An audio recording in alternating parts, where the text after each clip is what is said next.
स्वागत है आपका डीएम हिस्ट्री सेंटर पर। और आज इस वीडियो पर हम लोग डिस्कस करेंगे सी टेट के सीडीपी के एक लेक्चर को। आप देख सकते हैं स्क्रीन पर दिख रहा होगा आपको कि child development and pedagogy CDP, इसको चाइल्ड डेवलपमेंट पेडागोगी के और एक प्रीवियस पेपर के 30 क्वेश्चन को आज हम लोग डिस्कस करेंगे। इसके पहले ही मैंने 2-3 लेक्चर ऑलरेडी आपका डिस्कस किया हुआ है। आप अगर डीएम हिस्ट्री सेंटर के यूट्यूब चैनल में जाएंगे और प्ले लिस्ट में सर्च करेंगे तो आपको वहाँ पर मिल जाएगा। तो अभी हम लोग शुरू करते हैं क्लास को। 30 क्वेश्चन को हम लोग डिस्कस करेंगे। तो सबसे पहले देखते हैं क्वेश्चन। यहाँ देख सकते हैं क्वेश्चन आपके स्क्रीन पर दिख रहा है, आप खुद से भी ट्राई कर सकते हैं।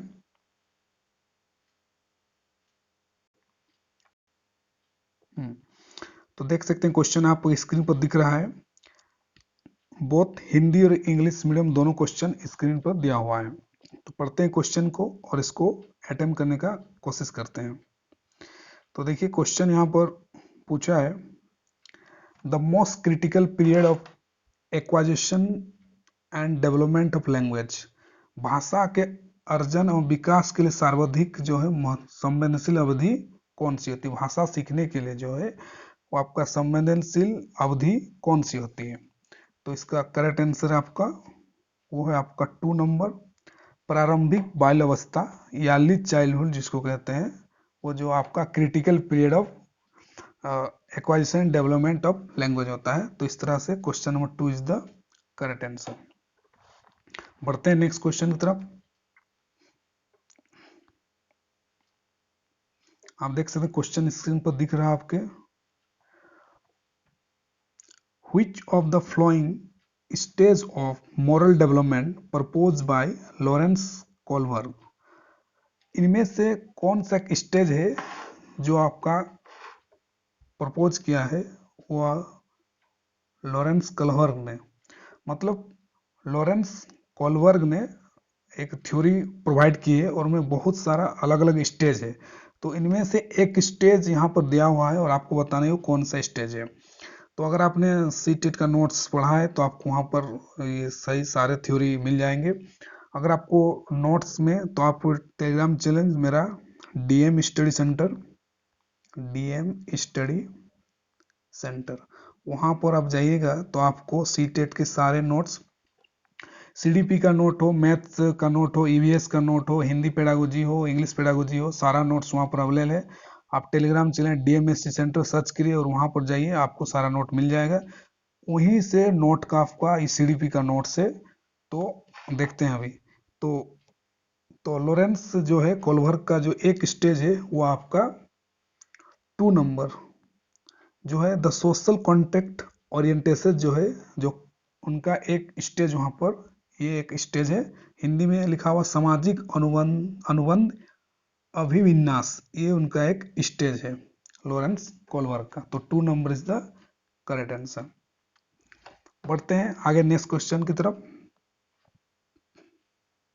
ये क्वेश्चन आपको दिख रहा होगा। During classroom discussion a teacher often pays more attention to boys than girls. This is an example. मतलब कक्षा के डिस्कशन के टाइम एक शिक्षक जो है लड़कियों की तुलना में लड़कों पर अधिक ध्यान देते हैं। तो ये क्या इसका उदाहरण है। तो इसका जो सही आंसर वो आपका वो है 1 number, that is gender bias, gender पक्षपात है कि टीचर ज़्यादा अटेंशन देते हैं बॉयज़ को than the girls. This is example of gender bias, gender पक्षपात का। तो 1 number is the correct answer. बढ़ते हैं इसी तरह के क्वेश्चन जो है आपका सी टेट का ये प्रीवियस ईयर पेपर क्वेश्चन को डिस्कस कर रहे हैं। कई बार इस तरह के क्वेश्चन रिपीटेड पूछे जाते हैं, चाहे वो आप किसी भी साल का पेपर उठा के देख ले, 15, 16, 18 का, आपको यही क्वेश्चन ही मिलता है। कभी कभार थोड़ा बहुत घुमा फिरा के क्वेश्चन पूछा जाता है, नहीं तो कई बार एकदम हूबहू वही क्वेश्चन आपको एग्जाम में देखने को मिलेगा। तो प्रीवियस ईयर पेपर को सॉल्व करना काफी इंपॉर्टेंट है।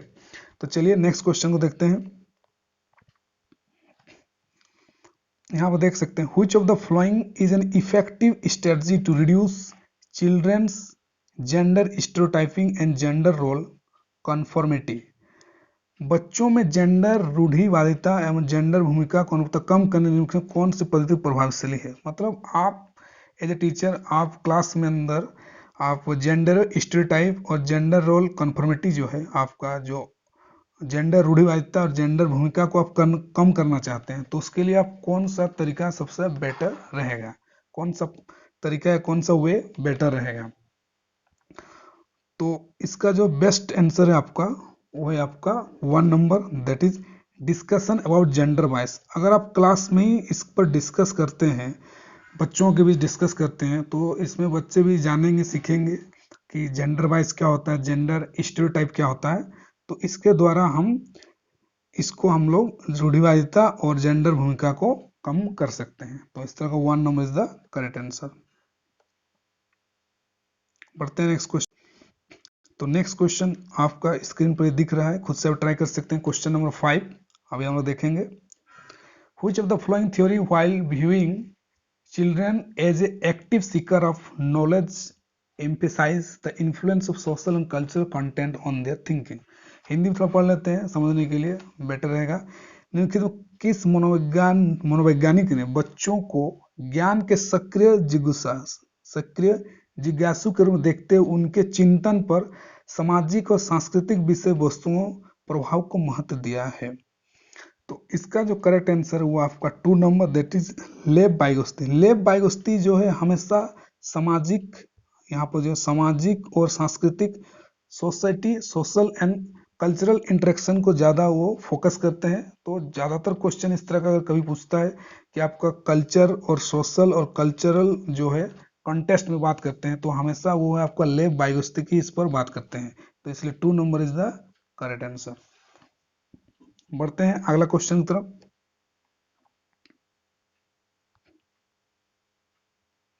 क्वेश्चन को एकदम इसी तरह का क्वेश्चन पूछा जाता है, आपको बस लाइन टू लाइन क्वेश्चन को पढ़ना है, समझना है और एक अंडरस्टैंडिंग डेवलप करना है। अंडरस्टैंडिंग क्यों, सीटेट एग्जाम जो है रट के पास नहीं किया जाता है, आपको नोट्स को बार बार पढ़ना होता है, साथ में आपको लगातार वीडियो लेक्चर, आप प्रीवियस ईयर पेपर देखिए, कंसेप्ट देखिए, यूट्यूब में अलग अलग वीडियो लेक्चर देखिए, यहाँ से भी आप प्रीवियस ईयर पेपर को देखिए। कंसेप्ट होना बहुत जरूरी है। एक बार आपने कॉन्सेप्ट समझ लिया तो आपको पेपर को आप सीडीपी में आप इजी से आपका 29 to 30 लाना इजी है सीडीपी में। बाकी सेक्शन में भी लाया जा सकता, ला रहे हैं स्टूडेंट, तो इस तरह से आप इजी से ला सकते हैं, बट आप प्रैक्टिस का जरूरत है। देखिए इस क्वेश्चन को हम पढ़ते हैं, यहाँ पर देख सकते हैं क्वेश्चन को मैं थोड़ा सेट कर रहा हूँ बाकी इंग्लिश और हिंदी दोनों देखिए आप पढ़ सके। While working on a jigsaw puzzle, माने एक पजल है और 5 years ओल्ड नजमा, जो 5 साल की एक नजमा है, लड़की का नाम है, एंड सेज टू हरसेल्फ, खुद से बात कर रही है, where is the blue piece, वो खुद से बात कर रही है कि ब्लू पीस कहाँ है। नो नॉट दिस वन, ये नहीं है, डार्कर वन दैट, कोई दूसरा गाढ़ा वाला रंग है जिससे जूता बनाया जाएगा। तो ये खुद से वो बात कर रही है। तो इस प्रकार की वार्ता को, this kind of talk is referred by Vygotsky, इस तरह की वार्ता को क्या कहते हैं, किससे संबोधित करते हैं। तो इसका जो सही आंसर है 6 का, वो है 1 नंबर, दैट इज व्यक्तिगत वार्ता, प्राइवेट स्पीच। वाइगोत्स्की ने प्राइवेट स्पीच इसको कहा है कि जब कोई बच्चा खुद से बातचीत करे, खुद से बात करे, अपने काम को कोई डायरेक्शन दे, तो इसको प्राइवेट स्पीच कहा जाता है। 1 number is the correct answer. बढ़ते हैं नेक्स्ट क्वेश्चन, क्वेश्चन नंबर 7। खुद से ट्राई कर सकते हैं, क्वेश्चन को देख सकते हैं, क्वेश्चन स्क्रीन पर आपको दिख रहा होगा। Giving cues to children and offering support as and when needed is an example of। Hindi में देखिए, बच्चों को संकेत देना, आवश्यकता पड़ने पर सहयोग प्रदान, मतलब बच्चों को आप हेल्प ही कर रहे हैं अगर उनको जरूरत पड़ रहा है तो। निम्नलिखित में किसका उदाहरण है, किनका एग्जाम्पल है। तो इसका जो आपका करेक्ट आंसर है 7 नंबर का, वो दैट इज 4 नंबर, पाड़ या ढांचा, जिसको स्केप फोल्डिंग कहा जाता है। इसको फोल्डिंग कहा जाता है कि जब बच्चों को आप कोई हिंट्स दे रहे हैं या आप उनको थोड़ा कोई सपोर्ट कर रहे हैं, किसी काम को काम करने में रुक जा रहे हैं, तो इस तरह के जो चीजें हैं उसको स्केप फोल्डिंग कहा जाता है, पाड़ या ढांचा कहा जाता है। तो 4 number is the correct answer. बढ़ते हैं फिर अगला क्वेश्चन की तरफ। Question number 8, which of the following behaviours characterise the concrete operational stage as purpose by Jean पियाजे। जीन पियाजे के द्वारा जो थ्योरी दिया गया है, तो उनका जो थ्योरी में अलग अलग स्टेज है, अलग अलग स्टेज, उनमें एक स्टेज जो आपका कंक्रीट ऑपरेशनल स्टेज है। तो उन कंक्रीट ऑपरेशनल स्टेज का क्या विशेषता है, मूल संग्रहावस्था का क्या विशेषता रखता है? Question number 8। तो 8 का जो आपका करेक्ट आंसर है वो आपका 2 number, that is conservation class inclusion, जो आपका कंक्रीट ऑपरेशनल स्टेज के अंदर आता है। संचरण और कक्षा समावेशन हिंदी में। तो 2 number is the correct answer. ज़्यादा डिटेल से आप नोट्स में पढ़ सकते हैं। आप टेलीग्राम चैनल डीएम स्टेशन में ज्वाइन किए, वहाँ पर सारा नोट्स डिटेल्स में दिया हुआ है। बढ़ते हैं हम लोग नेक्स्ट क्वेश्चन की तरफ।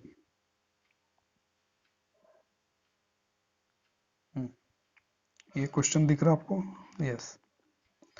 Which of the following is a Piagetian construct in the context of cognitive development of children? मतलब cognitive of development of children जो है आपका पियाजे की संरचना आधार पर क्या है? बच्चों के संज्ञानात्मक विकास के संदर्भ में निम्नलिखित में कौन सी पियाजे की संरचना है? पियाजे की संरचना कॉग्निटिव डेवलपमेंट पर पियाजे की संरचना पर क्या कहा उन्होंने?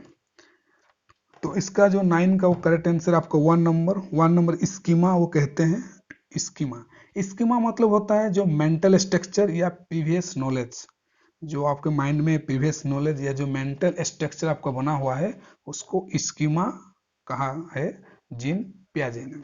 तो 1 number is the correct answer. बढ़ते हैं नेक्स्ट क्वेश्चन।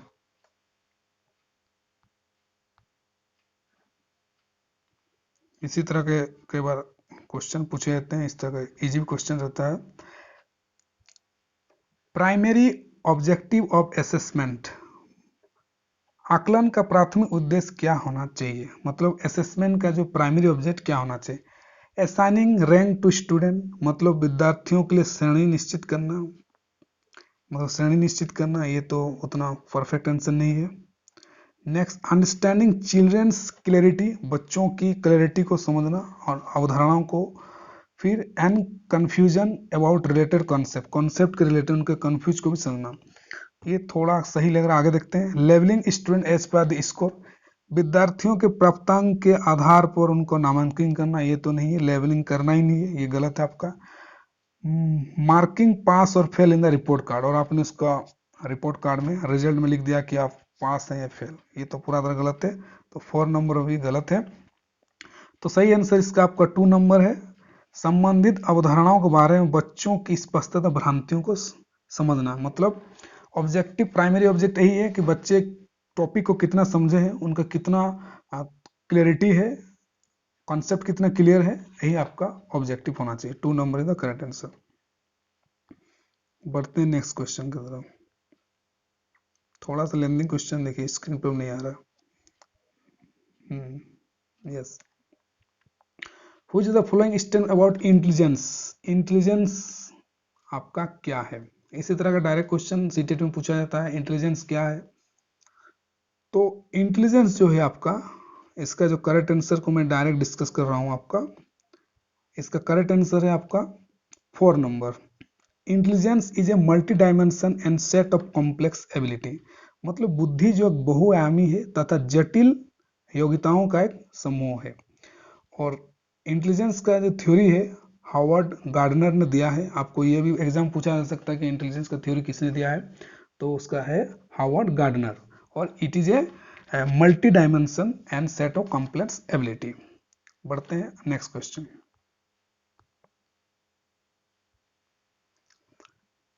इसी तरह के क्वेश्चन डायरेक्ट पूछे जाते हैं। Question number 12, Ruhi always think of multiple solution to a problem, many of which are original solution. Ruhi is a displaying characteristic, मतलब क्या कैरेक्टर शो कर रहा है? रूही हमेशा समस्या के एकाधिक समाधान, मतलब मल्टीपल सॉल्यूशन, किसी भी प्रॉब्लम को वो मल्टीपल सॉल्यूशन सोचती है। इसमें काफी समाधान मौलिक होते हैं जो आपका ओरिजिनल होते हैं। रूही का जो गुण प्रदर्शित कर रहा है, क्या गुण प्रदर्शित कर रहा है? तो इसका जो आपका करेक्ट आंसर है वो आपका 12 नंबर का, वो है आपका 1 number, that is creative thinker. Creative Hindi में तो सृजनात्मक विचारक जो है, इसी को आपका डाइवर्जेंट, इसी को आपका डाइवर्जेंट थिंकिंग भी कहा जाता है। डाइवर्जेंट थिंकिंग अंदर यही है कि किसी चीज को मल्टीपल वे में सॉल्यूशन किया जाता है।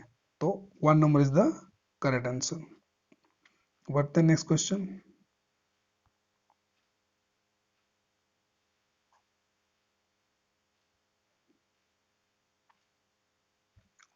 इन a situation of less participation, एक स्थिति में जो बहुत कम बच्चे पार्टिसिपेट कर भाग ले रहे हैं, student belonging to a deprive class, deprive group in teaching, मतलब डिप्राइव जो वंचित समूह के जो बच्चे हैं वे उनका पार्टिसिपेशन क्लास के अंदर बहुत कम है। तो इस स्थिति में शिक्षक को क्या करना चाहिए, मतलब आप कोई लेक्चर दे रहे हैं और देख रहे हैं कि 2-3 दिन लेक्चर के बाद जो डिप्राइव क्लास के बच्चे हैं, जो वंचित समूह बच्चे हैं, वो आपका पार्टिसिपेशन क्लास में बहुत कम आ रहे हैं या आपका क्लास बहुत कम अटेंड कर रहे हैं, तो उस केस में आप क्या करेंगे। पहला option, ask the children to withdraw from the school, बच्चों को विद्यालय छोड़ने के लिए कहना चाहिए क्योंकि आप चल जाइए, पढ़ना नहीं आप लोगों को, पूरी गलत है आपका ये। Accept this situation at is, आप एक्सेप्ट कर लेंगे कि जैसा है आना नहीं आना है, कोई फर्क नहीं, ये भी गलत है आपका। Lower her expectation from such student, इन विद्यार्थी अपनी अपेक्षाओं को कम करना चाहिए, ये भी आपका गलत है।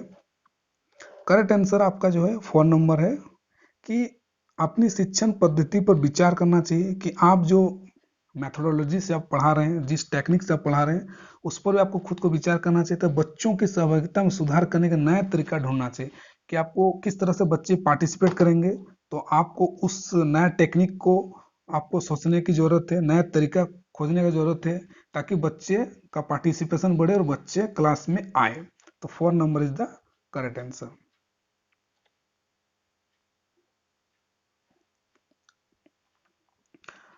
क्वेश्चन नंबर 14 दिख रहा है आपके स्क्रीन पर, देख सकते हैं।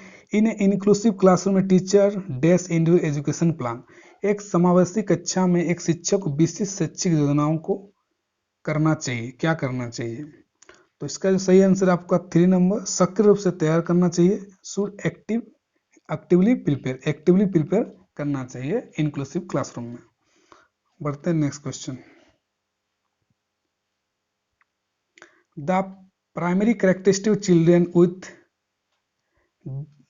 डायलेक्सिया इंक्लूड्स, पठन वैकल्य बच्चों की प्राथमिक लक्षण क्या है। तो इसमें जो आपका देख सकते हैं यहाँ पर दिया हुआ है डिसलेक्सिया। डिसलेक्सिया जो है आपका रिलेटेड होता है क्वेश्चन आंसर का 3, इनएबिलिटी टू रीड फ्लुएंटली, जब किसी को धारापाव पढ़ने में दिक्कत होता है तो उसे डिसलेक्सिया कहा जाता है। तो 3 number is the correct answer. इसी के अंदर एक और भी आता है जिसको बोलते हैं डिसग्राफिया, जिसको कहा जाता है आपका डिसग्राफिया। डिसग्राफिया का मतलब होता है आपका जिसको लिखने में दिक्कत होता है। तो आप इसको याद रख सकते हैं, ग्राफिया से याद कर सकते हैं, अगर ग्राफिया आ रहा है तो इसका मतलब उसको लिखने में दिक्कत हो रहा है। तो इस तरह से ये हो गया। अगले बढ़ते हैं next question, question number 16। The concept of inclusive education as advocate in the right to education act 2009 based on, शिक्षा का अधिकार अधिनियम 2009 में उल्लेख की समावेशी शिक्षा की अवधारणा जो कि इंक्लूसिव एजुकेशन का जो कॉन्सेप्ट है वो किस पर आधारित है। तो correct answer is the 3 number, right based humanistic perspective, अधिकार आधारित मानवतावादी परिचय से ये आधारित है। आपका ह्यूमनिस्टिक अप्रोच है, ह्यूमनिस्टिक पर्सपेक्टिव से आपका राइट टू एजुकेशन जो है इंक्लूसिव एजुकेशन ये आपका बेस्ट है। बढ़ते हैं next question. In the constructivist framework learning is primary, संरचनावादी ढांचे में अधिगम आपका प्राथमिक रूप से होता है, कैसे होता है। आपका कॉन्स्ट्रक्टिविस्ट फ्रेमवर्क जो कंस्ट्रक्टिव लर्निंग होता है वो कैसे होता है आपका।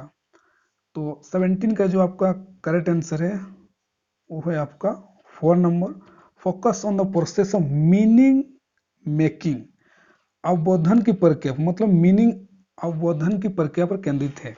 मीनिंग मेकिंग जो एजुकेशन होता है कि ज्ञान का आप खुद से सोच रहे हैं, खुद से आप देख रहे हैं, जान रहे हैं, मीनिंग में खुद से आप मीनिंग निकाल रहे हैं, तो आपका वही आपका कंस्ट्रक्टिव आपका लर्निंग होता है। तो इस तरह से आपका 4 number is the correct answer इसका। बढ़ते हैं नेक्स्ट क्वेश्चन 18। देख सकते हैं क्वेश्चन इसी तरह का लेंदी पूछा जाता है सीटेट एग्जाम में। पेशेंस, क्वेश्चन को देख के डरना नहीं है, पढ़ना है, आंसर आपको इजी रहता है कई बार। अनेक घटनाओं के बारे में बच्चों के द्वारा बनाए गए सहानुभूति भूत सिद्धांतों के संदर्भ में एक शिक्षक को क्या करना चाहिए। मतलब स्टूडेंट जो है कई सारे चीज़ों को, घटना को देखकर आप माइंड में एक आपका थ्योरी बन गया है, स्टूडेंट में एक कंसेप्ट बन गया है किसी भी चीज़ को रिलेटेड, तो उस समय टीचर को क्या करना चाहिए।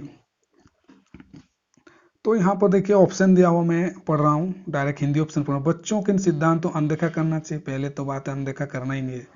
बच्चों को दंडित करना चाहिए, पनिशमेंट तो इसे है ही नहीं। फिर आप बार बार याद करने के द्वारा एक सही सिद्धांत को बदल देना चाहिए, ये भी आपका गलत है। कई बार ऑप्शन दिखने से आपको रॉन्ग लगता है, तो इस तरह से आप एलिमिनेट कर सकते हैं, उसको हटा सकते हैं।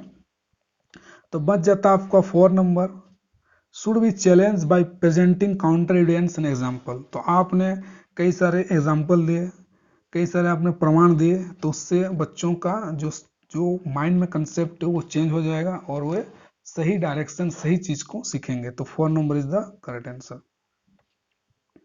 बढ़ते हैं नेक्स्ट क्वेश्चन की तरफ। क्वेश्चन नंबर 19 आपके स्क्रीन पर दिख रहा है, ट्राई कीजिए।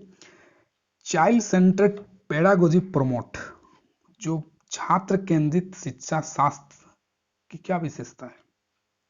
जो चाइल्ड सेंटर है पेडागोजी, उसको क्या प्रमोट करता है। तो 19 नंबर इसका जो करेक्ट आंसर है वो आपका 2 number, giving primary to children's experience, मतलब बच्चों के अनुभवों को आप प्रमुखता देंगे कि बच्चे क्या सीख के आ रहे हैं, क्या उनके थॉट में है, क्या वो सोच रहे हैं, तो उनके अनुभव को भी टीचर को सुनना चाहिए। तो इसीलिए इसको चाइल्ड सेंटर्ड पेडागोजी इसको प्रमोट करता है। तो 2 number is the correct answer. बढ़ते हैं नेक्स्ट क्वेश्चन की तरफ। इसी तरह क्वेश्चन डायरेक्ट सीटेट में पूछा जाता है, घबराने की कोई जरूरत नहीं, बस practice makes the man perfect. देखते हैं 20 number, emotion and coordination are each other, मतलब क्या है। संवेग और संज्ञान एक दूसरे से डैश है। तो 20 का करेक्ट आंसर आपका 3 नंबर, ये आपका इंटरवोवन विथ सन्निहित। इसको कई बार इंटर रिलेटेड भी बोला जाता है, हो सकता है क्वेश्चन कई बार आपको इंटर रिलेटेड भी पूछ दे, तो इस चीज को याद रखिएगा आप लोग। इंटर रिलेटेड भी इसको कहा जाता है, सन्निहित मतलब इंटर ओवन विथ। तो 3 number is the correct answer. Next question, question थोड़ा लेंदी है। Which of the following statement about learning is correct from the constructivistic perspective? संरचनावादी सिद्धांतों के अनुसार अधिगम को निरूपण कौन सी कथन सही है। तो इसका हम डायरेक्ट जो है आपका संरचनावादी सिद्धांत, जिसको कॉन्स्ट्रक्टिविस्ट जो पर्सपेक्टिव है आपका लर्निंग के रिलेटेड, वो करेक्ट आंसर इसको हम देखते हैं 21 का। तो 21 का जो आपका सही आंसर हुआ आपका 4 number, learning is the process of construction of knowledge. Learning जो ज्ञान जो है, अधिगम जो एक सक्रिय ज्ञान के संरचना की प्रक्रिया, मतलब आपका प्रोसेस ऑफ कंस्ट्रक्शन नॉलेज, मतलब ज्ञान का निर्माण आप खुद कर रहे हैं बाय एक्टिव इंगेजमेंट, मतलब खुद आप इंगेज हो रहे हैं, खुद पार्टिसिपेट कर रहे हैं, खुद से चीजों को सीख रहे हैं और अपना ज्ञान का निर्माण कर रहे हैं। तो 4 number is the correct answer. बढ़ते हैं next question, presenting student with clear example and non example, मतलब आप स्टूडेंट को पढ़ा रहे हैं, साथ में आप क्लियर एग्जाम्पल दे रहे हैं और नॉन एग्जाम्पल दे रहे हैं, उदाहरण और गैर उदाहरण दे रहे हैं, तो इसका क्या परिणाम है। तो इसमें जो आपका 22 का देखिए स्क्रीन पर दिख रहा होगा क्वेश्चन। तो 22 का जो आपका सही आंसर हुआ आपका 1 number, is an effective way to encourage conceptual change, मतलब कि एक अच्छा तरीका है बच्चों को कंसेप्ट को चेंज करने में। मतलब जब आप कोई टॉपिक पढ़ा रहे हैं और आप उसको टॉपिक के साथ भी आप एग्जाम्पल दे रहे हैं, अच्छा बाहर से रिलेटेड एग्जाम दे रहे हैं, तो इसमें बच्चों को क्या होगा, कंसेप्ट अच्छा बनेगा, कंसेप्ट और उनका जो कंसेप्चुअल जो चेंज है वो आएगा। तो 1 number is the correct answer. Next,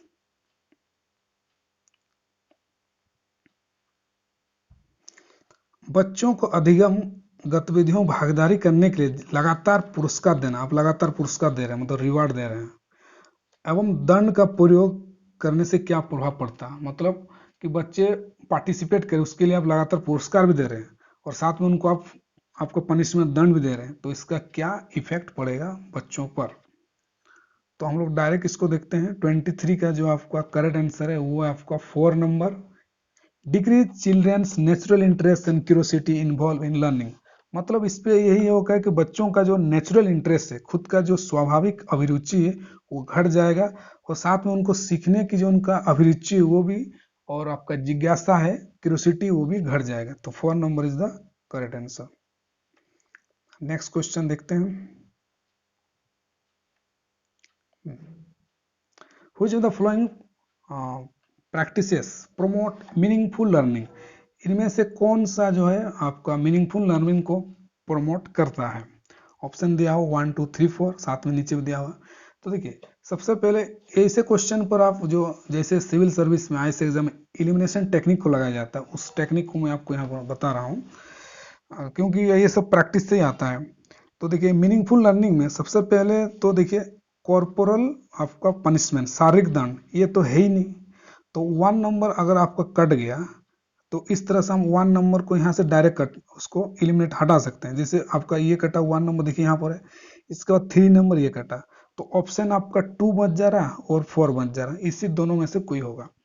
तो उसके बाद आपका देखते हैं, आपका लास्ट ऑप्शन को हम लोग पढ़ते हैं, निरंतर तुलनात्मक मूल्यांकन, कांस्टेंट कॉम्परेटिव इवोल्यूशन। मतलब आप लगातार जो कॉम्परेटिव तुलनात्मक, आप दूसरे स्टूडेंट से तुलना करते लगातार आप इवोल्यूशन कर रहे हैं, तो ये भी गलत है कि आप बार बार किसी स्टूडेंट को आप कंपेयर करें कि आपका मार्क उससे कम आया, उसका मार्क इससे कम आया, तो इसको ये नहीं करना है। तो दिस इज 4 भी कट गया आपका, तो 4 कट गया तो ये कट गया, तो आपका जो करेक्ट आंसर आपका बच गया 2 और 3, 24 नंबर का आपका बच गया 2 नंबर। तो इस तरह का आंसर आपका 2 नंबर आया था। 2 और 3 जो आपका, ये आपका सही आंसर है। नेक्स्ट क्वेश्चन को देखते हैं हम लोग, 25 number. How can teachers facilitate understanding of complex concept children. मतलब शिक्षक बच्चों की जटिल अवधारणाओं की समझ को किस तरह प्रकार सहज कर सकते हैं। मतलब जो कॉम्प्लेक्स जो आपका कंसेप्ट है वो टीचर किस तरह से इजी कर सकते हैं, उनको समझा सकते हैं।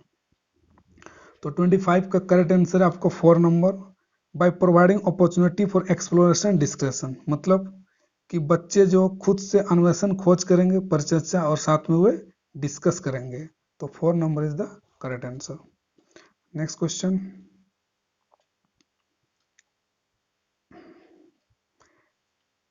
ए primary school teacher can encourage children to become effective problem solver. मतलब एक प्राथमिक विद्यालय की अध्यापिका बच्चों को एक प्रभावशाली समस्या समाधानकर्ता बनने के लिए किस पर प्रोत्साहित कर सकते हैं। मतलब कि खुद से वो प्रॉब्लम को सॉल्व कर सकें, तो इसके लिए टीचर कैसे इनकरेज, कैसे प्रोत्साहित कर सकती है। तो 26 का जो करेक्ट आंसर वो आपका 4 नंबर है। कैसे, encourage children to make intuitive cases and then brainstorming on the same. मतलब खुद से बच्चे गेस करेंगे उस प्रॉब्लम को और साथ में वे विचार मंथन करेंगे, तो इस तरह से वो क्या कर सकते हैं, किसी प्रॉब्लम को सॉल्व कर सकते हैं। 4 number is the correct answer. बढ़ते हैं next question. In which of the flowing period does physical growth and development occur at rate. मतलब फिजिकल आपका ग्रोथ साथ में आपका डेवलपमेंट जो है वो अकर एट रैपिड पेस, मतलब तेज गति से आपका शारीरिक वृद्धि और विकास जो तीव्र गति से होती है वो किस स्टेज पर होता है। तो इसका करेक्ट आंसर 1 नंबर आपका, 1 नंबर है आपका, वो है आपका infancy and early childhood, Hindi में शिशावस्था एवं प्रारंभिक बाल्यावस्था। तो इस तरह 1 number is the correct answer. बढ़ते हैं नेक्स्ट क्वेश्चन।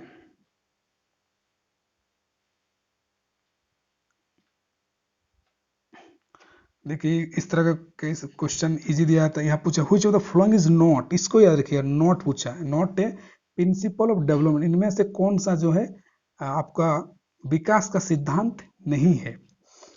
तो देखते हैं, development is life long process, ये आपका करेक्ट है, डेवलपमेंट विकास जो जीवन पर्यंत होता है, सही है। डेवलपमेंट इज मॉडिफाइबल, विकास परिवर्तित होता है, ये भी आपका करेक्ट है। Development is influence by both heredity and environment, हाँ ये भी आपका करेक्ट है। डेवलपमेंट जो आपका बोथ हेरिडिटी और इन्वायरमेंट आपका डेवलपमेंट पर इफेक्ट करता है। तो बच गया लास्ट 4 नंबर, ये तो सारा आपका तीनों सही है। तो डेवलपमेंट यूनिवर्सल ये सही है, and cultural content do not influence it, यही आपका गलत हो गया कि आपका कल्चरल भी आपका डेवलपमेंट पर इफेक्ट करता है। तो यहाँ पर देखो विकास सार्वभौमिक है, लेकिन संस्कृति समय से प्रभावित नहीं करते, तो इस तरह से ए आपका नोट होगा। तो 4 number is the correct answer. पढ़ते हैं नेक्स्ट पे 29। The primary cause of individual variation, मतलब किसी एक में, इंडिविजुअल में जो उनका वेरिएशन होता है वो क्या कारण होता है। तो ये क्वेश्चन जो आपका इंडिविजुअल डिफरेंस, आपका सीटेट के सीडीपी में एक आपका चैप्टर है, अगर वो पढ़ें आप तो आपको इसको इजी से समझ सकते हैं। तो 29 का जो आपका करेक्ट आंसर वो आपका 4 नंबर, इंडिविजुअल डिफरेंस जो किसी में होता है वो दैट इज द आपका जो होता है इन्वायरमेंट एंड द हेरिडिटी। तो 29 में जो आपका देखिए जो वहीं दिया हुआ है आपका 4 नंबर जो है करेक्ट आंसर है। यहाँ पर दिया है जैसे the complex interplay between the heredity and environment, heredity और इन्वायरमेंट जो है आपका काफी रोल, मतलब पूरा रोल प्ले करता है कि इंडिविजुअल डिफरेंस में। तो 4 नंबर द करेक्ट आंसर। और आज के इस सेशन का जो आपका लास्ट क्वेश्चन है, ये आपका डायरेक्ट आपका सोशलाइजेशन चैप्टर से पूछा है, बहुत इजी क्वेश्चन है। और आपको तो दो एकदम याद ही रखना, पहला आपका प्राइमरी जो है आपका सोशलाइजेशन होता है, और दूसरा जो आपका सेकेंडरी सोशलाइजेशन होता है। यहाँ से आपको दोनों का डेफिनेशन साथ में कम से कम 2 या 3 दो कम से कम एग्जाम्पल आपको याद होना चाहिए कि प्राइमरी सोशलाइजेशन क्या होता है और उसका क्या एग्जाम्पल है। सेकेंडरी एक या दो क्वेश्चन पूछना 100% श्योर है। तो इसको देखते हैं हम लोग। तो यहाँ पर जो पूछा है सेकेंडरी सोशलाइजेशन एजेंसी के बारे में उन्होंने पूछा कि समाजीकरण का द्वितीयक जो आपका होता है, द्वितीयक यहाँ लिखा हुआ वो कौन सा है। तो इसका जो करेक्ट आंसर वो आपका 3 नंबर होता है। स्कूल और मीडिया जो आपका, विद्यालय और मीडिया जो आपका वो सेकेंडरी सोशलाइजेशन में आता है। तो आप पूछेंगे कि प्राइमरी सोशलाइजेशन क्या होता है और इनके क्या एग्जाम्पल है। तो प्राइमरी इसका अभी बताया था, 3 नंबर आपका करेक्ट आंसर हो गया। स्कूल और मीडिया जो आपका सेकेंडरी सोशलाइजेशन में आता है। तो अभी प्राइमरी भी आपको बता देता हूँ। प्राइमरी सोशलाइजेशन होता है आपका, एक होता है फैमिली, एक उदाहरण होता है प्राइमरी जो प्रथम है आपका, और एक आप ले सकते हैं दैट इज फ्रेंड। तो देखिए दोनों में एफ और एफ है, तो याद रखना में काफी इजी हो गया आपका। फ्रेंड और फैमिली जो है आपका वो आपका प्राइमरी सोशलाइजेशन के अंदर आता है। तो क्वेश्चन इसी तरह का याद रख सकते हैं। तो इसी तरह का हम लोगों ने 30 क्वेश्चन को पूरा डिस्कस कर लिया। आई होप आपको क्लास अच्छा लगा होगा, और कमेंट में जरूर बताइए अगर कुछ डाउट है आपका, और कैसा क्लास लगा आप कमेंट में जरूर डिस्कस करिए, बताइए। और इसी तरह के वीडियो के लिए आप डीएमएसटी सेंटर से जुड़े रहिए, और don't forget to subscribe DMS centre. मैं लगातार इस पर वीडियो बना रहा हूँ ताकि आप सीटेट में बेहतर प्रदर्शन कर सकें, मोर देन 130-40 तक स्कोर करिए, तो कुछ अलग ही मजा है इसमें। तो मिलते हैं किसी और वीडियो के साथ। Thank you so much.